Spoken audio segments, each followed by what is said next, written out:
Sejam bem-vindos ao webinar Aérea, Mercado Real Estate Logístico 2024 e Perspectivas 2025. Meu nome é Henrique Porto, coordenador de Inteligência de Mercado da Aérea, e estarão comigo hoje os senhores Rafael Vassalo, sócio-diretor de Inteligência de Mercado e Investimentos da Aérea, Marcelo Potiguara, sócio-diretor de Proprietários da Aérea, e Marcos Iwasaki, sócio-diretor de Ocupantes da Aérea. Após a apresentação dos diretores, iniciaremos a sessão de perguntas e respostas, na qual, para entrar na fila, deve ser incluído na seção PIR do Teams seu nome e empresa. As perguntas serão respondidas em ordem e orientamos que as perguntas sejam feitas todas de uma única vez. Gostaria agora de passar a palavra para o Rafael Vassalo, que dará início à nossa apresentação. Por favor, Rafael, pode prosseguir. Obrigado, Henrique. Obrigado a todos presentes aqui hoje. A audiência de vocês é bem especial aqui para a gente da Aérea. Esse é o nosso segundo webinar, o primeiro do ano. E, bom, como não poderia ser diferente, a gente vai falar hoje sobre os resultados do mercado de real estate logístico no Brasil no ano passado.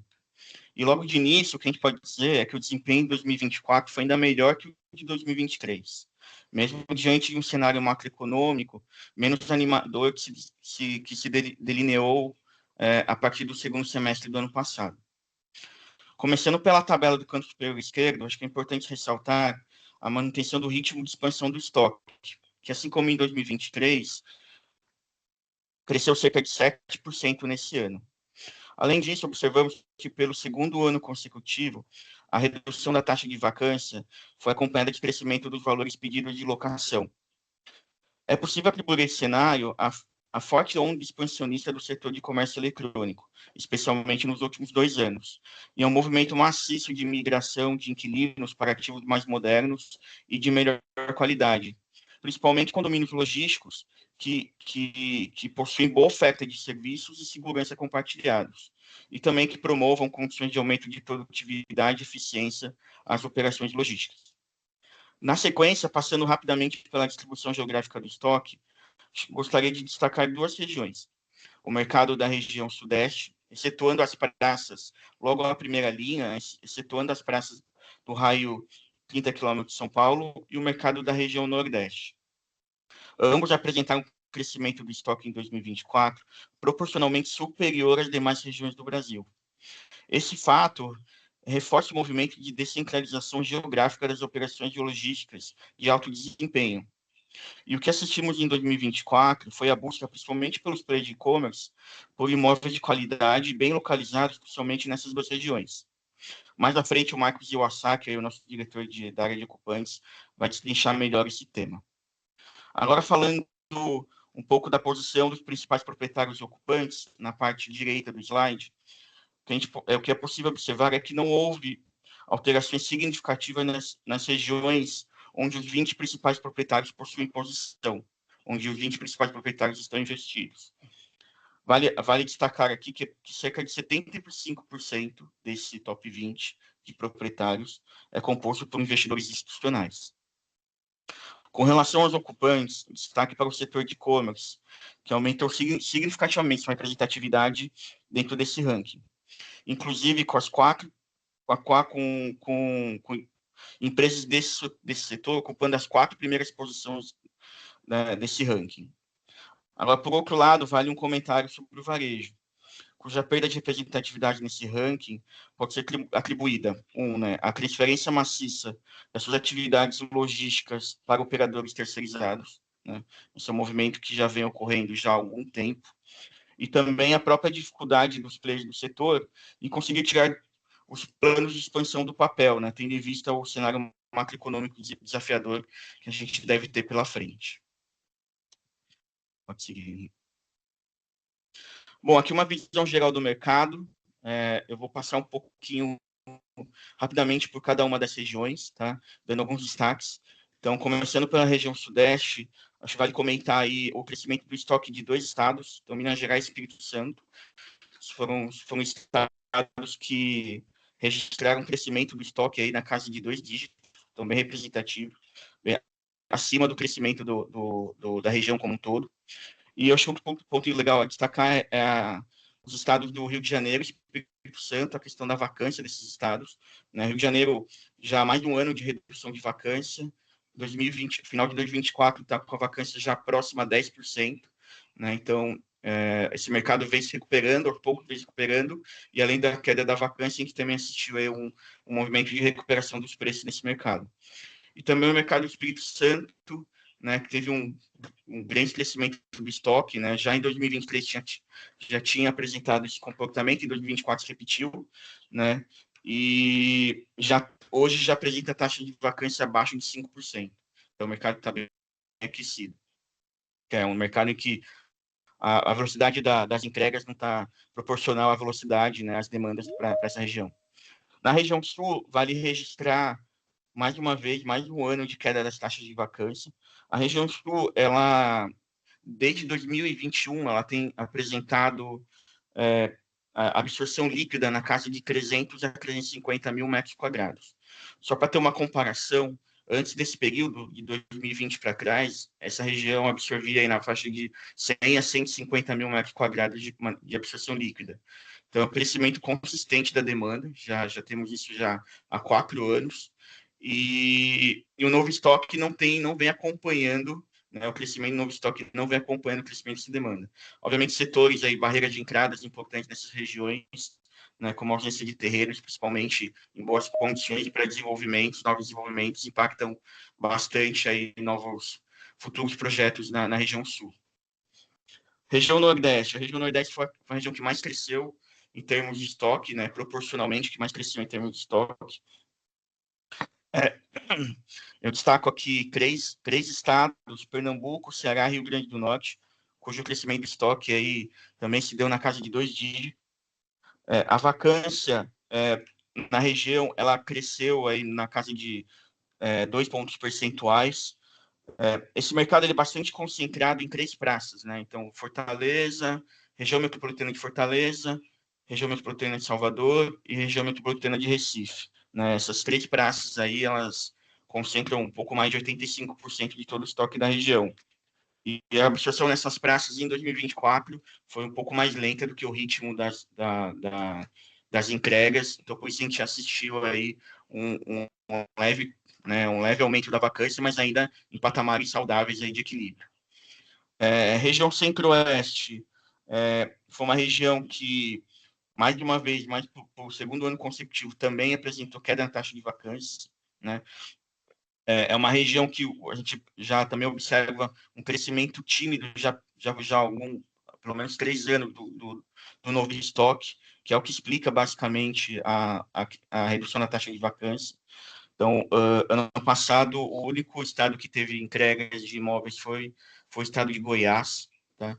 E Brasília a gente assiste a taxa de vacância já perto de zero, né? Patamares de vacância muito baixos. Bom, com relação ao preço aqui, isso é importante dizer, e aí eu não comentei lá com relação à região sul, mas serve também para a região sul, né? A gente vê ali uma diferença de preço 2023 e 2024 a menor, né? Uma redução do preço. Agora, essa redução ela diz muito mais sobre a qualidade desse estoque disponível, eventualmente a localização, do que propriamente, né, os preços pedidos e os valores que foram transacionados, né, das transações no decorrer do ano. Né? Então, isso é uma questão aí mais pontual da amostra mesmo dos estoques disponíveis, da qualidade mesmo, do que a gente observou aí durante o ano com relação a preços pedidos, principalmente para os imóveis de qualidade superior, e também para as transações que foram fechadas.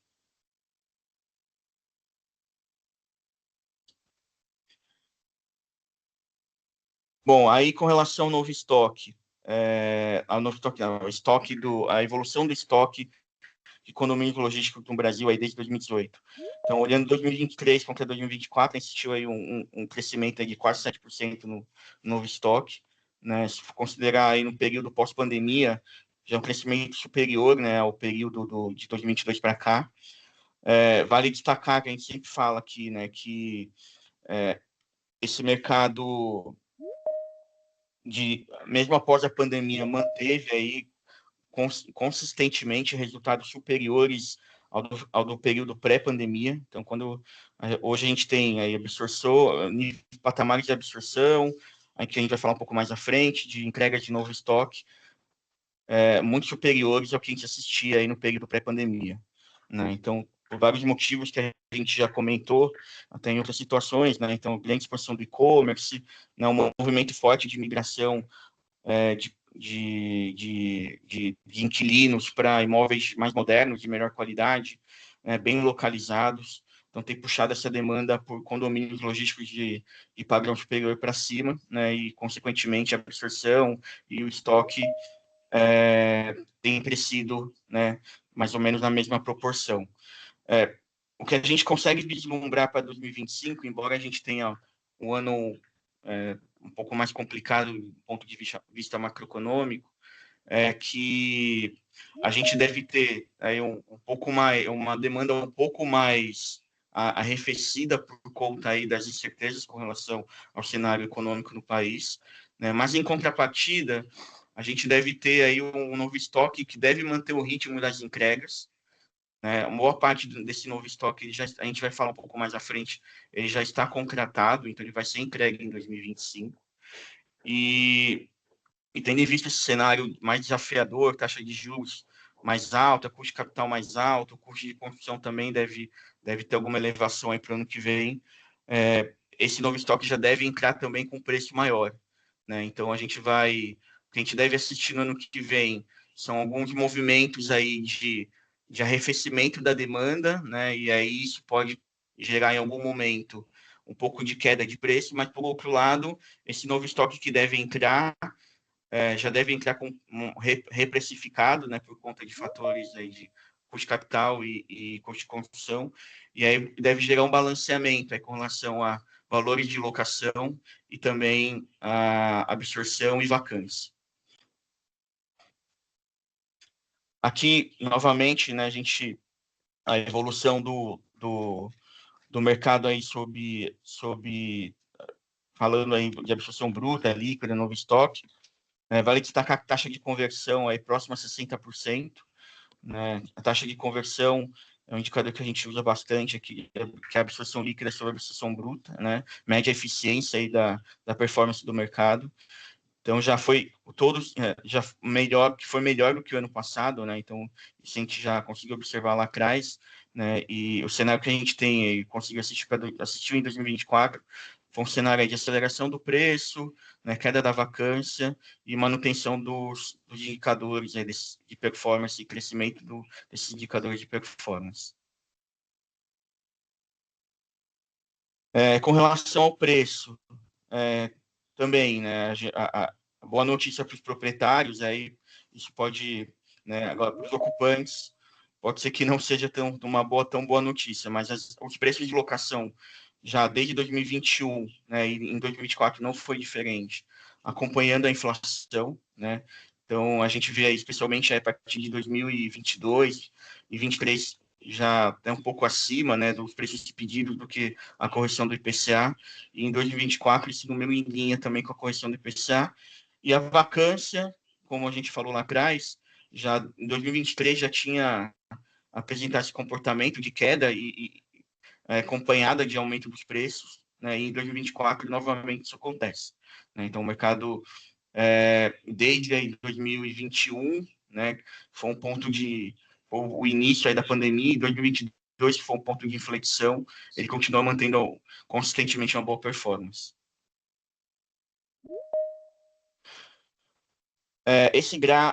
Nesse slide, a gente vai falar um pouco sobre o perfil das locações e das devoluções em 2024. Acho que é importante dizer aqui, olhando começando pela tabela do canto superior esquerdo, é que a maior parte do volume de locações ela foi fechada aí num ticket de até 10 mil metros. Então, está falando aí de mais ou menos 85% do volume de locações. Obviamente, como a gente fala de áreas menores, mesmo você tendo mais transações, elas não são suficientes para gerar um barulho maior em termos de absorção, né? Então, quando a gente olha o total de locações aí por percentual pela BL e não pelo volume, a gente percebe que as locações aí acima de 10 mil metros, elas fazem um barulho muito maior, né? Então, a gente está falando de um pouco mais, quase 60%, né, do que foi locado, né, em termos de ABL, já são metragens acima de 10 mil metros. Aí, indo para o gráfico abaixo, a gente consegue notar a preponderância, né, o destaque do setor de e-commerce entre as locações assinadas no decorrer de 2024. Acho que é importante dizer, aí destacar já no gráfico ao lado, que de todas essas locações fechadas, 30% referem-se a pré-locações, e o setor de e-commerce ele participa com 80% dessas pré-locações, né? Então, esse é um número bastante representativo. A gente fez um estudo aqui, mais ou menos 60% dessas pré-locações, elas foram assinadas ainda em 2024, e elas se referem a imóveis que vão ser entregues em 2025. Né? Então, considerando esse volume, né, de pré-locações que já estão assinadas e o volume de novas entregas em 2025 que a gente tem previsto aqui de 3,8 milhões de metros, então dá para a gente dizer que mais ou menos 25% de toda a área que vai ser entregue no que vem já está encomendada. Então, e aí esse percentual pode ser ainda maior se a gente considerar que aí é uma estimativa nossa também, que mais ou menos 70% a 75% aí do novo estoque projetado no início do ano, ele realmente se concretiza. Então, se for para dar uma dica para as empresas que estão procurando área, é bom correr, porque vai faltar área, né? Então, outras alternativas poderão ser buscadas no decorrer do ano para dar vazão aos planos de expansão das empresas, que estão buscando áreas, principalmente, né, não estou falando só de raio 30, mas também fora do raio 30, né, acompanhando esse movimento aí de descentralização geográfica. Então, o momento aqui é de correr mesmo, até para conseguir condições aí de valores de locação melhor, né? Com relação às devoluções, a gente também assistiu aí a maior parte das devoluções com tickets menores, então até 10 mil metros, estou falando de quase 90% aí até 10 mil metros, e quase 80% até 5 mil metros. Eu acho que aqui vale o comentário da importância de imóveis flexíveis com módulos que possam atender demandas pequenas, vamos dizer assim, até 5 mil metros, e demandas maiores. Porque no momento de devolução, e isso a gente deve assistir em 2025, que vai ser um ano mais difícil, as empresas que estão pretendendo devolver áreas, enfim, para poder otimizar suas operações, né, reduzir custo, em vez de ela devolver uma área de 10 mil metros, ela pode devolver 5 mil e ficar em 5 mil. Né? Então, esse é o recado. Então, é importante ter de imóveis mais flexíveis, esses imóveis com modulações mais flexíveis acabam tendo vantagem nesse cenário aí de 2025, que tende a ser mais desafiador em termos do ponto de vista econômico. Agora, falando um pouco de novo estoque, como eu já tinha comentado, a gente tem aí uma projeção de 3,8 milhões de metros quadrados a serem entregues no decorrer do ano. A nossa estimativa, conforme eu comentei também, é que 70% a 75% disso se concretiza, então a gente estaria falando aí de uma coisa entre 2 milhões e meio, um pouco mais de 2 milhões e meio de metros, tá? Então, considerando o que eu falei lá atrás das pré-locações, esse percentual aí de áreas encomendadas do que vai ser entregue já cresceria já para além de 30%. E aí a gente fez um exercício aqui no gráfico do canto superior direito, dado a posição, né, geográfica, a distribuição geográfica do estoque em 2024, como é que ficaria essa distribuição em 2025, ao final de 2025, caso todas essas entregas se concretizem. Então, a gente vê aí o Sudeste perdendo um pouco de participação, né? A região Sul e a região Nordeste voltando a crescendo em participação. Né? Então, reforça ainda mais esse movimento que a gente vem assistindo das empresas expandindo suas operações para além aí da região Sudeste, especialmente raio 30, né? E aí, com todo esse contexto aí de melhoria de nível de serviço, né, operações logísticas mais eficientes e mais limpas também. E aí, embaixo, aqui a gente elencou aí os top 15, os top 15 mercados que devem entregar áreas no decorrer do ano. Vale destacar o raio 30, ele representa 25% desse novo estoque, né? Então, ele já tem uma queda de representatividade, porque ano passado esse número estava na casa dos um pouco acima de 30%. E os top 10 mercados aí eles representam mais ou menos 60% do novo estoque. Tá?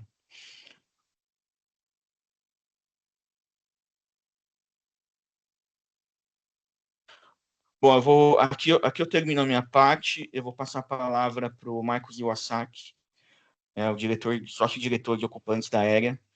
Ele vai falar um pouquinho mais aí da vertical dele, vertical que ele toca aqui na Aérea, dos números, das perspectivas e como é que foi 2024 para a área de ocupantes na Aérea. Obrigado, Rafa. Pessoal, nesse slide eu vou apresentar os indicadores baseados em todas as demandas que meu time de ocupantes atendeu em 2024, tá? Meu time que atende aí as demandas de quem está procurando galpão para alugar, que são aí os conhecidos como inquilinos ou locatários, tá? Esses indicadores, eles não cobrem todas as demandas do mercado, ok? São apenas as demandas que a Aérea atendeu aí. Mas é uma demanda, é um dado representativo porque a Aérea, ela presta serviço aí hoje em todo o território nacional e podemos dizer que é uma boa base de referência aí de quais mercados aí estão sendo mais demandados, tá? A gente separou aqui em 4 quadrantes, tá? No quadrante superior esquerdo é o perfil da demanda por localização, no inferior esquerdo é o perfil da demanda por intervalo de ABL, no superior direito aí é o perfil da demanda por setor e por fim aí no quadrante inferior direito a gente vai comentar aí um pouco dos deságios aí nos valores de locação, que são aí os descontos concedidos pelos proprietários aí sobre o preço pedido, ok? Iniciando aí pelo quadrante superior esquerdo, o destaque aí foi para a demanda no raio 60, né? 60 quilômetros de São Paulo aí. E é aquela região que vai até Jundiaí, Louveira, ou até São Roque ali no eixo da Castelo. E é o que a gente classifica como mercado primário, tá? Esse mercado aí representou 50% das demandas que a gente atendeu. Em seguida aí fica a região sudeste, que é o somatório aí de todo o estado do Rio de Janeiro, Minas Gerais, Espírito Santo e São Paulo, excluindo esse raio 60. E aí na sequência aí sul, nordeste com 11%, centro-oeste com 3% e norte com 1%. Nessa tabela aí desse quadrante, a gente mostra também os percentuais na parte da direita, os percentuais da representatividade do estoque de todo o território nacional, né? Aquele estoque que o Rafa comentou lá de 39 milhões de metros quadrados. Então, se a gente pegar um somatório aí de toda a região sudeste, era 72% do estoque e a Aérea atendeu 74% da demanda. Então, dá para ver que tem uma similaridade das demandas que a gente atendeu com a questão da representatividade no estoque, tá? Então, tem essa forte correlação aí. Nesse gráfico de pizza, a gente mostra a divisão por mercado primário, que é o raio 60, o secundário, que são as grandes regiões metropolitanas, e o terciário, que é o restante do mercado, e as respectivas vacâncias, né? Então, a gente nota aí que as vacâncias estão muito baixas e já viram aí que meu time aí teve muita dificuldade de achar bom produto disponível aí, com qualidade, pelo baixo índice de vacância, principalmente nesse mercado terciário, tá? Eu acho que é um bom recado aí para os developers que estão nos assistindo, né? Porque eu acredito que é uma oportunidade para se arriscar mais aí nesse mercado terciário. A gente sabe do desafio aí de viabilizar, né, o aceite aí desses investidores em função da taxa de juros, custo de construção alto aí que não ajuda aí nos underwritings e na validação dos riscos desses mercados, mas é um sinal aí de oportunidade. Eu acho que é uma boa oportunidade para olhar com carinho esse mercado terciário, tá? No quadrante inferior esquerdo, estão aí as representatividades das demandas por intervalo de ABL. 64% ficou entre 3.000 e 20.000 metros quadrados, e esse é um indicador aí da importância da modularização dos condomínios, né? Sendo que a maior demanda foi por módulos acima de 3.000 metros quadrados, então a gente acredita aí que essa modularização dos condomínios é muito importante para atender essas demandas que são menores também. No quadrante superior direito, a gente apresenta aí o perfil da demanda dos inquilinos por setor, tá? A Tripiel, aí, que a gente considera os operadores logísticos e transportadores, somado aí com e-commerce, deu 63% de representatividade.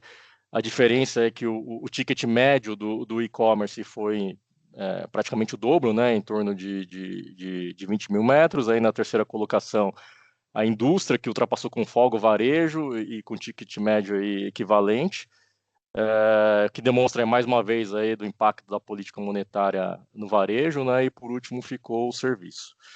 No quadrante inferior direito, a gente apresenta os deságios dos valores de locação, tá? Que o nosso time transacionou em 2024. Então, no mercado primário, o desconto médio aplicado entre o preço pedido e o valor nominal ficou em torno de 5%, tá? O que significa isso? Se a gente fazer aqui um cenário de que o preço pedido é de R$30 no metro quadrado, a gente conseguiu fechar o valor nominal desse aluguel por 28,5. E se a gente considerar a carência e desconto, esse valor médio aí ficou em torno de 27, que é 5% a menos do preço nominal, né? Então, no total, esse deságio aí ficou em 10%. No mercado secundário, esse deságio ele foi maior, tá? Então, resultou aí em 16% entre o preço pedido e o preço médio fechado, e 11% entre o preço pedido e o preço nominal fechado, tá? E o que significa isso aí? Tem um percentual que está dentro dessa caixinha aí do gráfico do mercado secundário, que está menos 11, menos 17 e menos 17, tá? Isso significa a diferença entre o valor do mercado secundário e o primário. Ou seja, o mercado primário, se a gente fazer um exemplo aqui de que se o preço pedido foi R$30 no metro quadrado, no mercado secundário esse preço pedido foi 11% menor, girou em torno de 26,5, 27, 26,7, tá? E a diferença entre o valor médio fechado do primário para o secundário representou aí menos 17%. Então, aqueles R$27 médio do preço primário ficou em torno de 22,5 no mercado secundário, tá? Aqui a gente não colocou o mercado terciário, mas o mercado terciário, assim, essa diferença entre o preço pedido e o valor médio foi até menor do que o primário, tá? Ele girou nessa casa aí de 6%, e o que significa isso aí? Naquele gráfico de pizza do primeiro quadrante à esquerda ali no canto superior, a gente vê as vacâncias, né? Então, 8,5% no primário, 11% no secundário e 4,5% no terciário. Isso significa que o desconto concedido do proprietário, que ele está disposto a ceder, ele está muito correlacionado ao índice de vacância, né? Então, quanto menor a vacância, menor aí o desconto que o proprietário está disposto a conceder. E para finalizar, pessoal, eu vou comentar aqui alguns insights aí para 2025 aí para o setor de ocupantes, né, de quem aluga o galpão. Primeiro, assim, vai ser um ano, eu acredito que mais sofrido para os inquilinos acharem bons produtos disponíveis, né? Isso significa aí que os inquilinos precisam fazer planejamento com mais antecedência, tá? Não deixe para a última hora para procurar o que precisam aí, pois terão assim, muita dificuldade de alugar o que vocês precisam para iniciar as suas operações no prazo que vocês precisam, tá? Os preços pedidos, eles ainda continuam com tendência de aumento, vacância com tendência de redução, isso significa que os descontos entre preço pedido e preço médio fechado vai ser menor ainda, e deve surgir, assim, muitos projetos de build-to-suit, né, em função dessa baixa disponibilidade, e os valores dos build-to-suit também não vão ser baixos, tá? Atualmente a gente está com uma tempestade perfeita aí de alta de juros, que impacta no yield on cost, o alto custo da construção e essa dificuldade de captação de funding, né? Então, a gente vai ter dificuldade para fazer um build-to-suit por menos de 26, 27 em praças terciárias, que os terrenos são mais baratos, e ainda mais falando de galpões simples, tá? Não estou falando de galpões AAA aí, que precisam de muita adequação técnicas, que são os famosos ATIs, né, os Tenant Improvements. Então, vão ter que partir para build-to-suit com valores mais altos. E para finalizar, assim, no mercado terciário que não tem muitos galpões, né, que foram construídos com essa exigência que o locatário atual exige hoje, como, por exemplo, o Sprinkler J4, eles vão ter que mudar um pouco o mindset aí, se atualizar, porque os inquilinos que a gente atende estão muito mais exigentes que no passado, tá? Já estão pensando aí em ESG, em bem-estar dos funcionários, que são fatores aí que também impactam no custo de construção e consequentemente, aí no aumento do aluguel, tá? Bom, pessoal, era isso, assim, a área de ocupantes da área está de portas abertas aí para ajudá-los nos planejamentos aí para tomada de decisão. E agora passo aí a palavra para o sócio-diretor Marcelo, aí, que toca a nossa área de proprietários. Vai lá, Marcelo. Bom dia a todos, obrigado, Marcos. Falando um pouquinho da área de proprietários, como o nosso próprio nome sugere, né, a área de proprietários representa aí o interesse dos proprietários dos imóveis, né? A gente atua aqui na área de proprietários em duas grandes frentes, que é a parte de gestão de locação de ativos e a venda de ativos. E aí, para esse webinar, a gente trouxe uma análise baseada no que a gente teve de atendimento do ano de 2024, com foco nos nossos parques e nas regiões que a gente fez a gestão ao longo desse ano. E aí o nosso trabalho teve muito concentrado na região do raio 60 de São Paulo, Sudeste, aí especificamente no Sudeste eu falo sobre a região metropolitana de Belo Horizonte, Juiz de Fora e Rio de Janeiro, e no Sul, a região metropolitana de Porto Alegre. Então, aí foram as concentrações de atuação aí da área de proprietários da Aérea em gestão de locação, né? E aí a gente entrando aqui nesses gráficos, assim como a análise que o Marcos fez, é exatamente a mesma análise do ponto de vista do proprietário, a gente observa que no primeiro gráfico, a demanda por localização, mercado primário e secundário, a gente obteve 63% da demanda concentrada no mercado primário e 37% no mercado secundário. Isso aí, mais uma vez, demonstra aí a força de regiões consolidadas, mas também dá um destaque aí para oportunidades em mercados secundários, né? Assim como a gente já mencionou aí nas apresentações do Rafael e do Marcos. E aí na tabela ao lado, a gente está falando aí, vemos que o raio 60 de São Paulo, desculpa, concentrou 63% das demandas que a gente atendeu, e se a gente somar o raio 60 de São Paulo, mais a região do Sudeste que a gente atuou, a gente alcança aí 95% das nossas demandas ficaram nessas regiões. Na hora que a gente olha ali para o perfil da demanda por intervalo de ABL, no próximo a gente mostra que os espaços entre 5 e 10 mil metros quadrados lideraram, com 24%.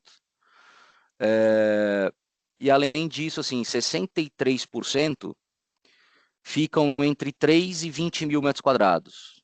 Mais uma vez, a gente reforça aí a preferência por tamanhos intermediários e a necessidade da flexibilidade de ativos, né, para atender essas demandas em diferentes setores. Por outro lado, se a gente for analisar aqui, os espaços acima de 20 mil metros quadrados, foram menores, refletindo também a dificuldade de viabilizar empreendimentos, especialmente aqui no raio 30 de São Paulo, né? Que os terrenos estão cada vez mais raros e com custo bem elevado. Na hora que a gente olha para perfil de demanda para o setor, aí no quadrante superior direito, operadores logísticos para a gente e transportadores lideraram com 44%, seguido do setor industrial com 26%. Em 2024, a gente atendeu por volta de 4 milhões de metros quadrados aqui na área de proprietários, em 280 demandas. Isso dá uma média de ABL de aproximadamente 14 mil metros quadrados. E aí a gente pode até observar que o ticket médio, tirando o e-commerce, lógico, que trabalha com ocupações significativamente maiores, né? E pré-locações e contratos de BTS, a gente ficou bem enquadrado no perfil da demanda por setor, né? O que acontece com o e-commerce? Por que tem essa diferença grande, né, da minha área aqui de 9% e o Marcos com bem mais representatividade? Porque os ativos que a gente acaba atuando, eles são mais modulares, né? A gente representa ativos mais modulares e com ocupação imediata. Diferente do Marcos, como ele mostrou, ele atende o inquilino antes mesmo dele tomar a decisão de qual praça, né, ele vai e ele consegue trabalhar esses contratos mais de BTS mais a território nacional. Tá? Quando a gente olha ali para o deságio de valor, a gente comparando o preço de valor pedido, fechado e médio, nos mercados primários e secundários, a gente vê que no mercado primário, a diferença do preço pedido e o valor médio ficou em 9%. E aí, na hora que a gente olha para o mercado secundário, a gente vê que esse desconto, esse deságio dobra, né? Reflete, obviamente, uma maior pressão de desconto nessas regiões secundárias por conta da vacância que também foi falado anteriormente já.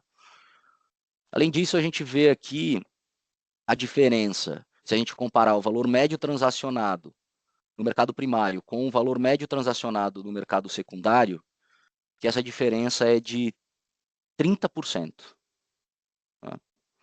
Aí, trazendo algumas conclusões do que a gente atendeu no ano de 2024 e o que a gente tem também como perspectivas, tendências, assim, com o olhar do proprietário, a gente pôde observar aqui em 2024, como a gente já mencionou antes, a gente teve muita dificuldade em desenvolver empreendimentos no raio 30 de São Paulo, por conta da limitação de terreno e custo alto de financiamento, situação macroeconômica também, né, não ajuda. E faz com que, obviamente, que a vacância vá abaixando sempre nessas praças, nessa região, mesmo com a entrega de novo estoque. E aí, um marco importante que a gente teve em 2024 são os valores de locação aí de duas regiões, que Guarulhos passando R$40 o metro quadrado e Cajamar passando R$30 o metro quadrado. Isso mostra o crescimento aí em regiões estratégicas também e fazendo até com que ela se expanda para regiões vizinhas, assim como Franco da Rocha e Arujá, né, que a gente viu bom crescimento de preço também nessas outras regiões.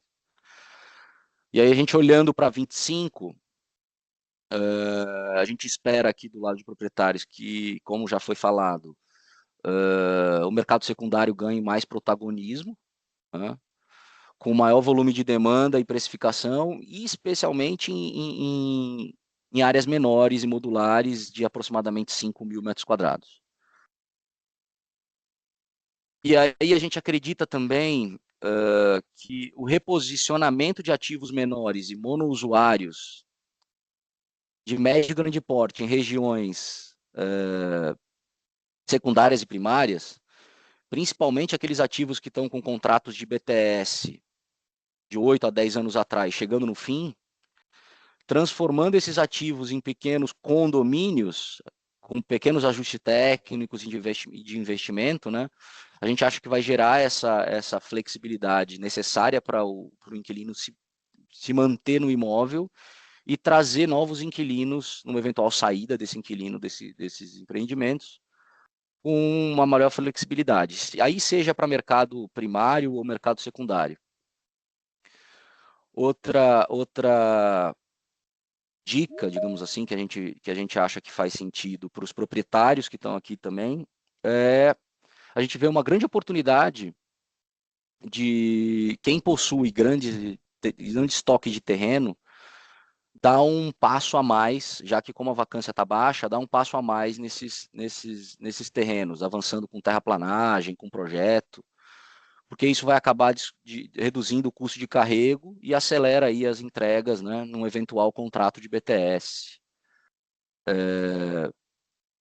E a gente vê também que o mercado secundário, os proprietários não institucionais, vem crescendo e se profissionalizando cada vez mais, então isso tem ajudado muito esse crescimento em outras regiões também, como secundárias e terciárias. Bom, essa é a análise do lado de proprietários que a gente trouxe. Com isso, eu encerro aqui a minha fala e eu passo a palavra agora para o Henrique Porto, que é o coordenador de inteligência de mercado da Aérea. Opa, muito obrigado, Marcelo. Eu gostaria aqui, por fim, de passar por algumas expectativas que a gente tem para o mercado em 2025. Primeiramente, passando pela vacância. A gente acredita que ela tende a ficar entre 8,5% e 9% até o final do ano, que é um reflexo dessa dinâmica de juros elevados que a gente observou nos últimos anos e também a manutenção de uma demanda moderada.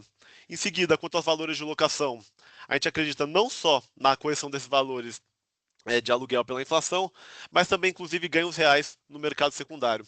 É importante ressaltar nesse aspecto que fatores como o custo de construção e também os juros altos vão pressionar os valores de BTS e também os preços de lançamento. Além disso, é importante trazer à tona esse fenômeno da pulverização geográfica. Então, baixa disponibilidade de galpão last mile tende a provocar uma demanda por BTS para fora dos mercados primários. E também a adesão à agenda ESG. É um movimento que a gente já vê uma alta aderência, principalmente no raio 30. Os ocupantes devem seguir com essa tendência em 2025 e é um ponto de preocupação comum desse aspecto. É interessante a gente notar, por exemplo, uma retenção de mão de obra em regiões como Extrema e Cajamar, por exemplo, seria esse ponto de preocupação comum no aspecto. Em relação à automação e tecnologia, é um processo de constante evolução. A gente crê que em 2025 isso não vai se alterar, que é sempre buscar trazer ganhos de produtividade e melhor eficiência. Mas, entretanto, a gente vai ter um grande porém em 2025 nesse processo, que é a valorização do dólar agora na casa dos R$ 6 deve frear o potencial de crescimento. Então, a gente deve observar aqui um aumento, principalmente nos custos de insumo e importação. Outro ponto importante é a consolidação de prestadores de serviço e varejo, que seria a criação de empresas de logística por varejistas. Isso se apresenta como um diferencial competitivo, né? Então, novamente, batendo nessa tecla de busca pela eficiência operacional e otimização dos custos. Por fim, eu queria tratar um pouco aqui da reforma tributária no Brasil. Eu sei que é um assunto polêmico, né? Boa parte das consequências ainda são incertas e nebulosas, mas como o atual presidente, inclusive, já sancionou o texto que regulamenta a reforma, eu gostaria de explorar esse processo. Queria tratar o fato de que a tributação passará a ser no destino e não mais na origem, né? Então a gente deve observar aí o fim da guerra fiscal, o que pode sim gerar um aumento de custos da cadeia logística, que, combinando a uma pressão por aumento de produtividade, eficiência, uso de tecnologia, a gente pode aqui observar um boom de custos intermediários. Isso tudo reforça, né, a importância da regionalização, que seria essa expansão para fora dos mercados primários que os nossos diretores já comentaram. Eu gostaria aqui de agradecer a palavra dos nossos diretores, relembrar que este webinar está sendo gravado e vai ser disponibilizado nas redes sociais da Aérea. Aproveito também a oportunidade de convidar todo mundo a participar da nossa comunidade de inteligência de mercado, só acessando aqui o QR Code via na tela. Além disso, aqui também estão os contatos de todos que participaram desse webinar. E agora vamos dar início à sessão de perguntas e respostas. Como informamos, para adicionar sua pergunta, é só adicionar na seção PR aqui do Teams. E a nossa primeira pergunta vem do Cássio Vitorino da Reta. Ele faz uma pequena comparação aqui entre o mercado de galpão americano com o mercado brasileiro, mostrando que Por exemplo, o mercado brasileiro tem em média 0,13 metros quadrados por habitante e o americano em média 5,19, né? Só que, apesar dessa grande disparidade de proporção, ele comenta que o consumo americano é só 3 vezes maior que o brasileiro. Então, tratando essa disparidade e analisando o que seria, né, o potencial de crescimento nacional, ele questiona onde os nossos diretores veem esse potencial de crescimento nacional, batendo bem na tecla do que você comentou, Rafa, né? Dessa falta de área. Você queria comentar alguma palavra, Marcos e Marcelo também complementarem depois? Acho que eu posso começar, sim, né, o Cássio está completamente correto, de fato o Brasil é um país aí de potencial enorme para desenvolver esse setor, né, tem uma lacuna e aí falando até um pouco, né, de uma maneira mais ampla, não só o setor de logística, mas o setor de infraestrutura como um todo, e o que a gente tem visto aí nos últimos anos, e isso se acelerou durante o período da pandemia, é um crescimento exponencial aí do setor, né, com aumento aí de todos os indicadores, né, que a gente fala de absorção, né, e novas entregas, e a gente vê o reflexo disso aí nos patamares de preço de vacância que a gente tem hoje. O que a gente enxerga em 2025, de fato, são alguns movimentos, então, dado esse cenário de 2025 econômico mais desafiador, e com somente o primeiro semestre, né, que a tendência é que ter uma desaceleração econômica maior, é que a demanda seja um pouco mais moderada, ela seja mais arrefecida, mas em contrapartida, o novo estoque, boa parte já está comprometido já para esse ano. E ele vai chegar reprecificado. Então, deve ver um movimento similar ao do ano passado, né, que é de você ter um bom volume de entregas, né, um bom volume de crescimento do mercado de forma orgânica, né, com aumento de preço e redução de vacância, ou no mínimo uma vacância nos mesmos patamares que a gente tem hoje. Agora, a economia do Brasil, a gente sabe que é complexa, né, e o Brasil, a gente até brinca aqui que longo prazo é 2 semanas. Então, comparar assim, economicamente os avanços desse setor aí, Brasil e Estados Unidos, obviamente o Brasil está muito aquém, o Brasil vai ter pelo menos uns 30 anos atrás dos Estados Unidos nesse setor. Então, tem muito espaço, mas a gente tem as nossas dificuldades econômicas, que ciclos aí que são curtos para a expansão do setor, e isso acaba atrapalhando o deslanchar do setor como um todo, né? Essa é a minha opinião, aí não sei se o Marcos e o Marcelo querem complementar, mas é isso que eu acredito. Acho que é isso, Não, Rafa, acho assim, que é isso mesmo. tem uma grande diferença, né, de economia, poder de consumo e infraestrutura, né, entre os países. Então, Ah, além disso, eu só complementaria que a gente está muito longe aí pelo nível de renda, poder de consumo da população, apesar de ter uma correlação entre área de armazenagem com população, mas o nível de renda e a infraestrutura também, principalmente rodoviária, estamos muitos anos atrás, né? Então é incomparável, né?